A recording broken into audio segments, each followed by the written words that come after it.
Now, first things first, there is an article with respect to viewing child porn as punishable under POCSO IT laws, says Supreme Court. Now, there was a judgment by the Madras High Court recently, which said that if there is no intention to disseminate child pornography, the the fact that you have it on your system and you have not forwarded is not basically does not cover the section 15 of the POCSO Act.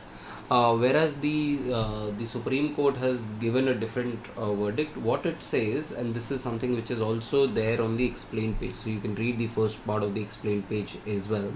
Now, Section 15 of the POCSO Act basically has been expanded, and it is now being said that the court has interpreted that the interpreted possession to mean constructive possession, that which is beyond the control to situation. So, if if you have received any kind of link, so the gist of the article is if you have really received any kind of link which you now know that is related to some kind of child pornography, then not only do you need to delete the data, but you also need to report it to the police authorities. If you are failing to report it to the police authorities, it would be construed that viewing these images, the ability to print, save them, forward them, I mean, all of this basically means constructive possession. And if you are not taking it to the logical conclusion A of deletion, B of basically noting and reporting it to the individual, you will be put under article or section 15 of the POCSO Act. So this is something, because this is a very very sensitive matter, and because it's a sensitive matter with respect to the children, therefore the courts have taken a very stern viewing of the POCSO Act. And it's because of the fact that any person at a later stage of time can delete the say information, and delete the link, and then be absolved of all these cases. So therefore the courts have also said that all schools, colleges, special homes, children homes, shelter homes should be apprehensive. And they should be reporting all such instances. And even the intermediaries under section 79 of IT Act is basically the safe harbor rules, which basically saves the intermediary from any kind of this thing, uh, any kind of content that is there on their platform. This does not absolve them if it is known that this has some kind of pornographic material has been put on their platform with respect to child. Not only does their job include removal of the such this thing material, but also report it under the concerned authorities under the POCSO Act. So this has become even more stringent. And the Supreme Court has also said that we should rename and have amendments to the POCSO Act to substitute the word child pornography with child sexual exploitative and abuse material. So they have again said that we should widen the coverage of such act, and widen the coverage of all such terms to include any kind of exploitative behavior, or where a children has or a child has been exploited in any way. So this is the important part. Then the other article is that the honorable prime minister has basically addressed the summit of future. So this year you had this summit of future, which was the addressing of and the theme of the UN GA. So you should also be aware, if you're preparing for prelims next year, you should be aware of the all the organs of UN and the functioning of all the organs of UN, whether it's UNGA or whether it's UNICEF or UNICAP or the Security Council. So you should be aware about all the different organs and the workings of all the organs, especially that of the General Assembly. This time the name of the summit was Summit for the Future, and the theme was multilateral solutions for a better tomorrow. And it is being held as one of the once in a generation UN summit. Now, the honorable Prime Minister was basically giving a speech at this particular moment at UNGA, and he said that apart from the terrorism as a major source of heartache for a number of countries, emerging areas like cyber, maritime, and space are emerging new theaters of conflict. And he also pitched for global digital governance. Basically, he talked about the fact that we have public digital infrastructure, and India has been a champion of public digital infrastructure, just like UPI or ONDC. So all this is CoWIN app. So India has been able to reduce the poverty and pull out around 250 people out of poverty, and we can show the world how to do that. So and especially the global south. And he also talked in this particular forum, he also talked about the fact that we need to have reforms at global scale, because the old I mean governance model of multilateral institutions will have to give way to the new changes on the ground, especially with respect to that of India. Now, when these old models of these World Bank and IMF and all these organizations were set, then India's position in the world was not that big.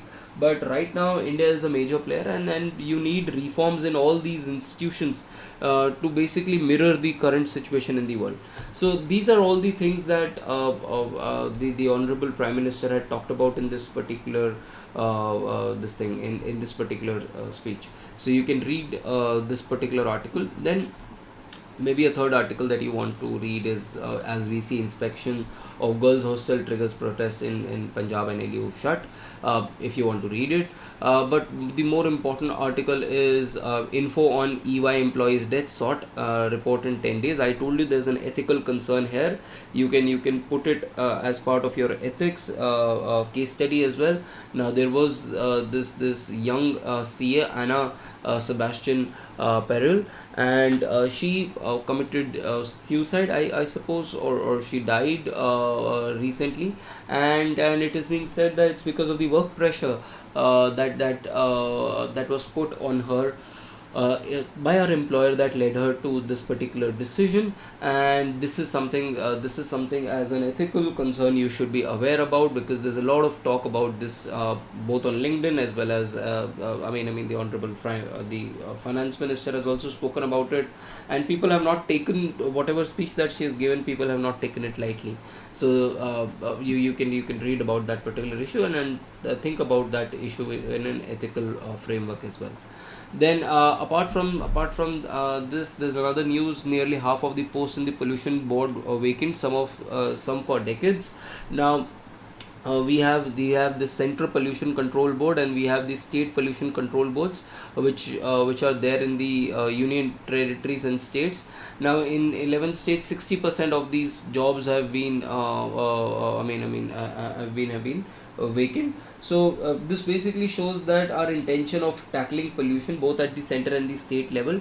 And when it comes to Sikkim, 100% of their entire vacancies is basically is vacant. And this information was basically asked by the National Green Tribunal. So if you are not aware about National Green Tribunal, please read about what National Green Tribunal is, and in what areas does it adjudicate.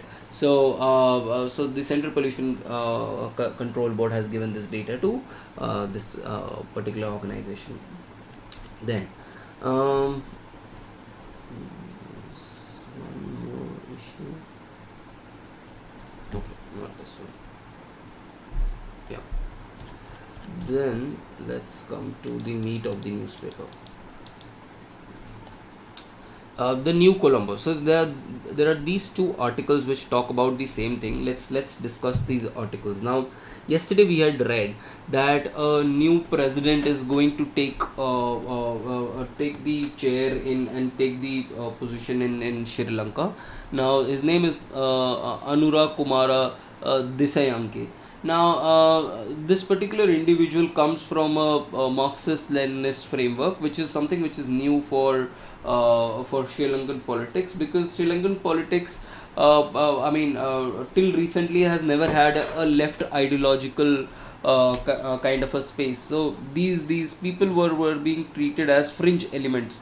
He comes from a party which is basically called as JVP, and it's part of the National People's Power. So National People's Power is basically the broad the political framework, of which JVP is the major constituent. Think of NPP as something like NDA, and BJP as one of the parties in NDA. So just like that, you have this. At the same point of time, it did not, for a change, it did not take India as a surprise, and this is where you need to be very when you are writing and when you are discussing foreign affairs, especially with respect to South Asia.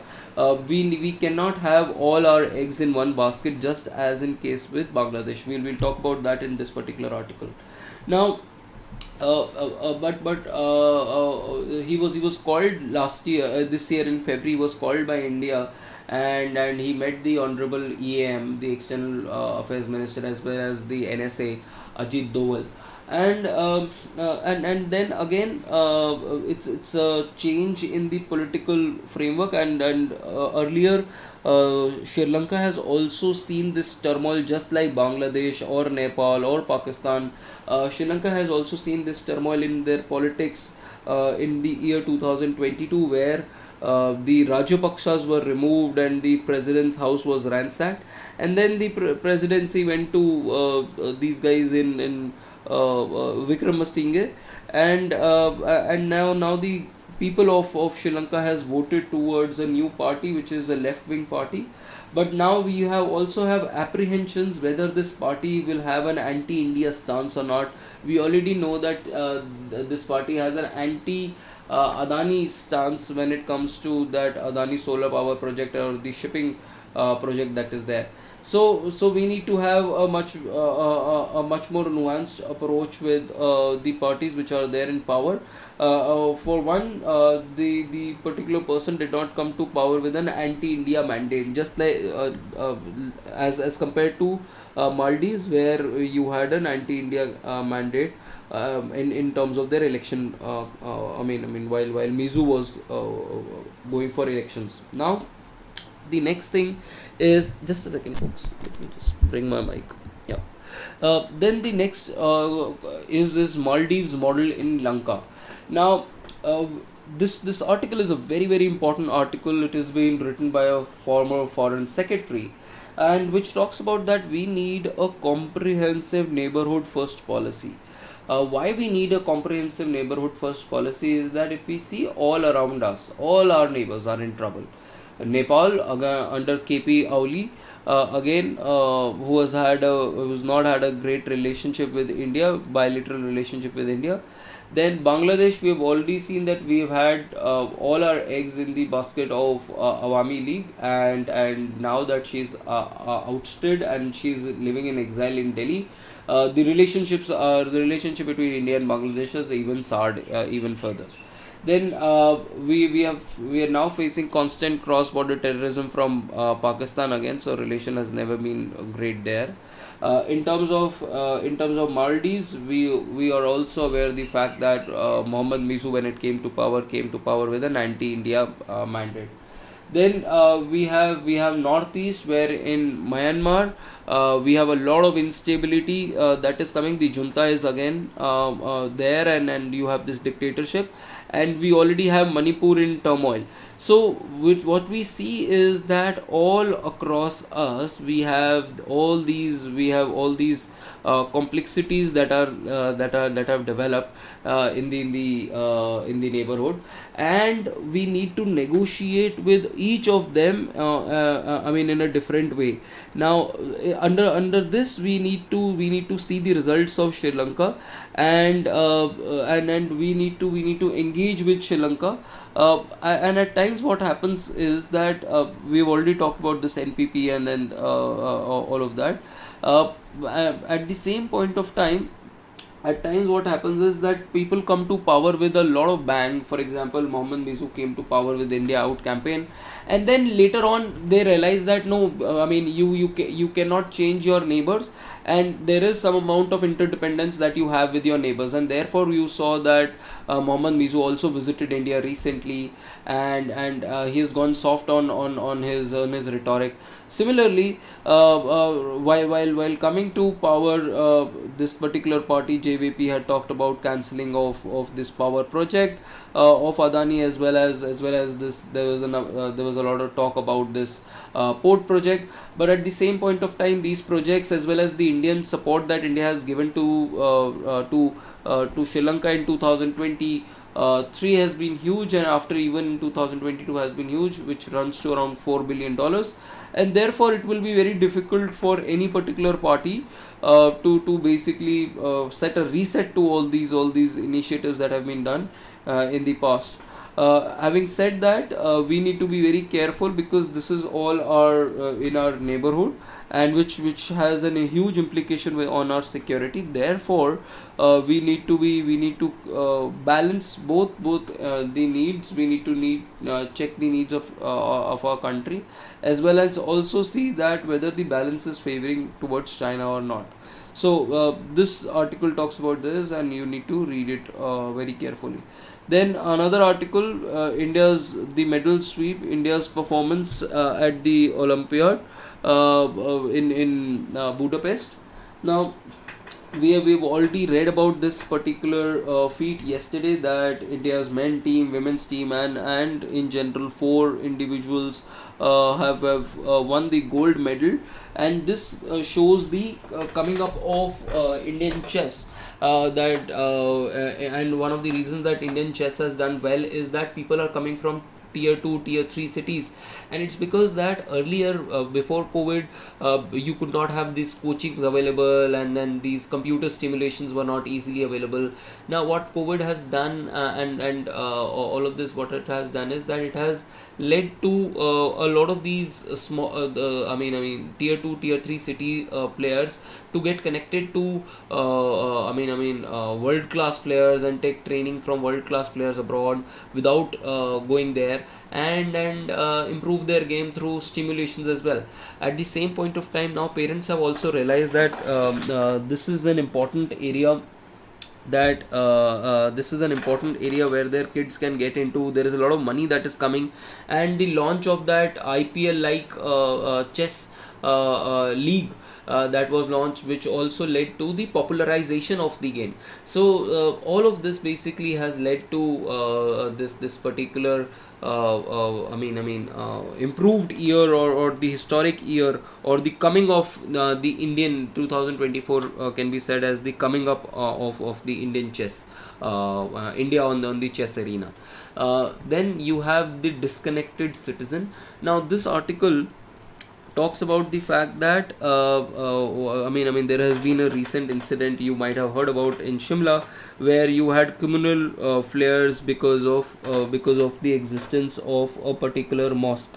Now this particular article talks about the fact that what we have in India is that we have a very connected polity, whereby all the citizens are seen as labhartis. Labhartis are people who basically get some kind of privilege, some kind of benefits from the government. So you have this superior body, which is the MLA and the MP or the IS officer, to which people plead and get some kind of benefits. Now instead of the fact that the governance should be based on the principle of subsidiarity. Now this is something that people should know as part of polity. You should know as a part of polity, as part of public administration as well, that this principle of subsidiarity basically means that decisions should be taken at the level closest to the people. So if there is a teaching decision, if there is something that I need to decide, or for my students, I should be able to take that decision, and I should not go and then knock on the doors of the Delhi University administration and then ask for permissions and then implement it. So this basically shows that you need to have a lot of devolution of powers and a lot of decentralization of powers that needs to be done. And most of the issues that people have in their localities can be sorted out at a decentralized level by local bodies, by these municipalities and panchayats. But at the same point of time, the 73rd and the 74th constitutional amendment, which gave constitutional status to the self-governance, self-government bodies, they have been existing, but they have been existing on paper as only because of the fact that there are three F's which are missing. It's not written in the article. These three F's are basically funds, functionaries, and finance. These three F's have never been devolved to these local bodies. In fact, most of the local bodies are run through distance way by the MP, MLA, or the IS officer. So these big bang reforms, are good to be implemented, just like Swachh Bharat Mission. But the local issues can only be resolved at the local levels, and that would require empowering of these these local bodies, so that the citizen can be a connected citizen. So this is the other article. Then you have another article which is it isn't broken, don't fix it. Now this article is with respect to the inflation targeting mechanism that we have now. Every 5 years the government has basically promised that we'll look into the inflation targeting method.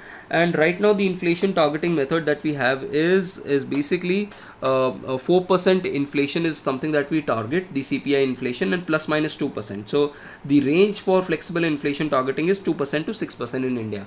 Now there have been talks that let us target only a small subset of this particular inflation basket. So let us remove food inflation from this and only target our core inflation. Now there's something called core inflation, which is which is basically inflation minus food inflation and fuel inflation. Fuel and food inflation is not in the hands of the government, therefore they are removed at times, and core inflation is which is in the hands of the government. Now what this article basically says is that previously why FIT was introduced in 2016 was because the previous government was not able to control inflation, and one of the reasons why they were removed from power was that the inflation during their governance was quite high. And what we have also seen is that after the inflation targeting has been implemented, the single most important target of RBI has been now inflation.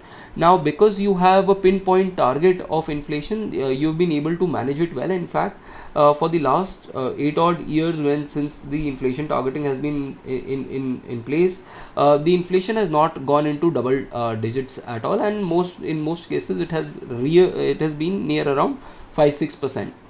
Now because it has brought a lot of economic and political benefits, price stability has been there. Therefore you have political stability as well, because people basically also want political stability along with price stability. So price stability has been a huge factor to bring political stability as well.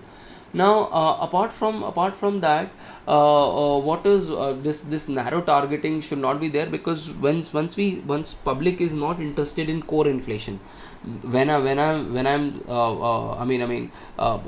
example, just like your case, you are not interested, or your parents will not be interested how much marks did you get in your civil services exam. They will be interested in what rank are you getting and what service are you getting. So similarly here also the issue is that we are not interested in the fact that the government is able to control some part of the inflation or other part of the inflation.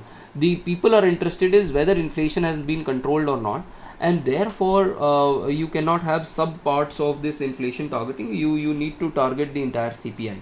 Then the other thing is that the RBI also cannot ignore the second round effects of inflation. Now what are the second round effects? That even if inflation is not in the hands of the government, the food inflation suppose is not in the hands of the government because it depends on rainfall. Now there are second round effects, because if the food inflation is high, what happens is that because my food buying is high, what I will do is I will ask for higher wages. My driver, my maid will ask for higher wages, and therefore it will drive the second round of prices. This is called as wage price spiral. That what happens is, because of higher food prices the wages increase, and because the wages increase, again now the prices start to increase. So this is something which the RBI needs to cut down on. Now it is being said that in India the wage price spiral is not is not very high right now, and it's not very high right now because of the fact that we have quite a quite a bit of unemployment. And because we have unemployment right now, my driver, just because of the fact that the prices are increasing, because there is unemployment in the market, my driver or my maid cannot say that increase my wages, otherwise I'll leave, because they can leave, I will hire another one. So therefore this is the problem that we are facing right now. But this will not always be the same.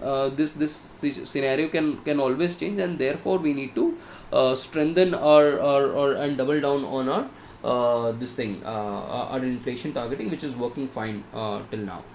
Now the next article, which is an important article, is the one nation one fantasy.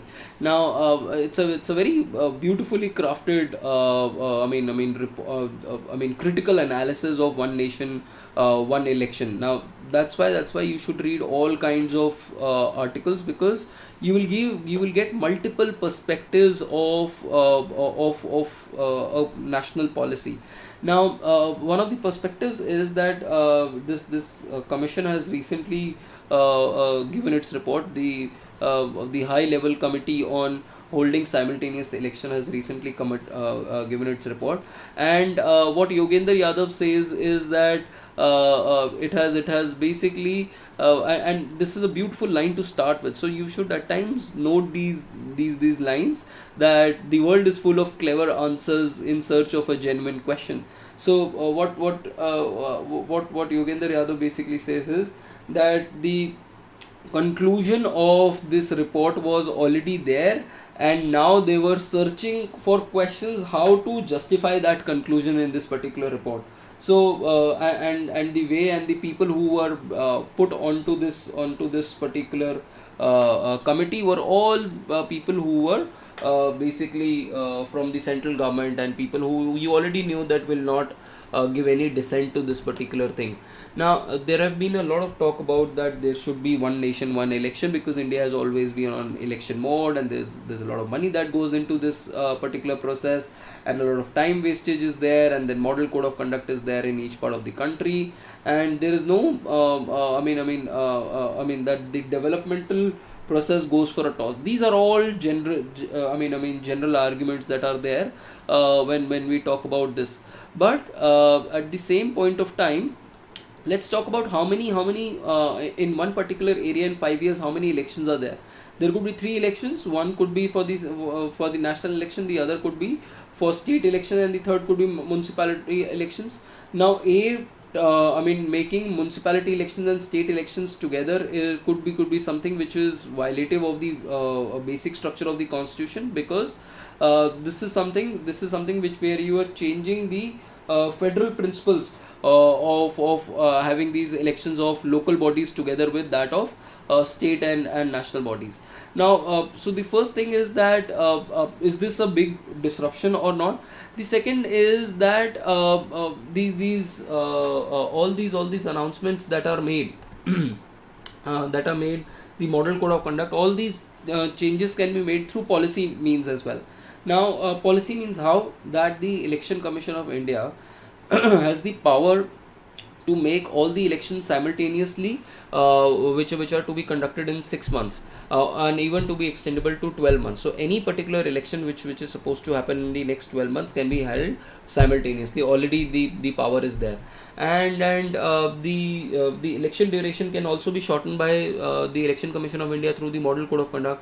So when you have already measures that you already have this power, why to go for such an extraordinary thing of simultaneous elections, which will in all likelihood which will benefit the party which is incumbent at the central level. So this is what the argument of Yogendra Yadav is. You can read this article. It's a beautifully drafted article. Then Hema Committee report. We've read a lot about Hema Committee report in Kerala. You can now read this article.